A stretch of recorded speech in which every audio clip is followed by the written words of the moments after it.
23 апрель тарихи окуя болуп атат. Кыргызстандан келаткан күм жардамды Оренбургдун жамааты тосуп болуп атат.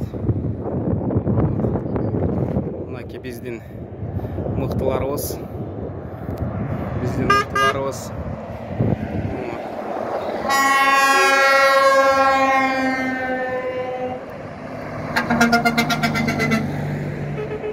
Кудайдын кулагы сүйүнсүн, жакшылык болсун, аманчылык болсун.